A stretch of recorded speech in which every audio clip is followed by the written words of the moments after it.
आणखी एक मोठी बातमी, बारामतीमध्ये अजित पवार, शरद पवार आणि सुप्रिया सुळे यांची एक बैठक होणार आहे। दोन्ही राष्ट्रवादी एकत्र निवडणूक लढवण्यासंदर्भात उद्या अंतिम निर्णय होण्याची शक्यता आहे। विद्या प्रतिष्ठानच्या कार्यक्रमाच्या निमित्तानं उद्या शरद पवार, अजित पवार आणि सुप्रिया सुळे एकाच मंचावरती येणार आहेत। उद्या पुन्हा दोन्ही राष्ट्रवादी एकत्रित निवडणूक लढवण्यासंदर्भात पवार कुटुंबियांमध्ये चर्चा होणार आहे।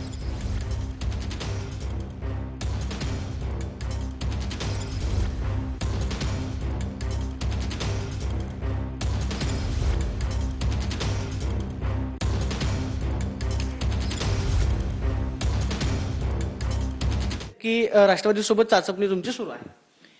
राष्ट्रवादी काँग्रेस पक्ष हा महाविकास आघाडीचा एक घटक पक्ष आहे।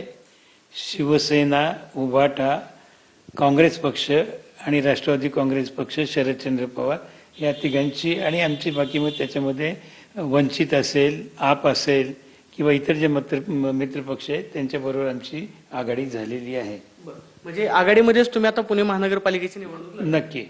अजित पवारांच्या राष्ट्रवादी सोबत चर्चा झालेली होती, मात्र ती चर्चा सकारात्मक झाली नाही अशी माहिती मिळाली। आमची काही झाली नाही।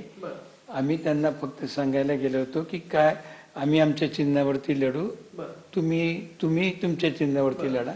त्याला त्यांची काही तयारी आम्हाला मिळाली नाही आणि एकंदरीत सुप्रियाताई म्हणाले की आपण महाविकास आघाडी बरोबर 3.5 वर्ष काम केलेलं आहे, त्याच्यामुळे त्यांच्याबरोबर युती करण्यापेक्षा आपण आहे ते आपल्या जुने मित्र पक्ष शिवसेना, उभाटा आणि काँग्रेस बरोबरच आपण आघाडी करावी असं त्यांनी सांगितलं।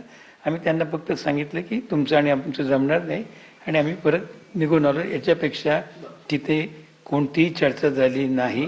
ठीक आहे, आम्ही आतमध्ये बराच वेळ होतो, पण राज्यातल्या इतर गोष्टींवरती दादांबरोबर गप्पा झाल्या। पिंपरीमध्ये पण अशीच परिस्थिती पाहायला मिळेल। शरद पवार पक्ष महाविकास सोबत राष्ट्रवादी काँग्रेस पक्षाचे प्रवक्ते सूरज चव्हाण आहेत। सूरज चव्हाण जी घड्याळावरती निवडणूक लढावी याकरता दोन्ही राष्ट्रवादीमध्ये जी एकत्रीकरणाची गोष्ट होती ती कुठे येऊन आता थांबली आहे का?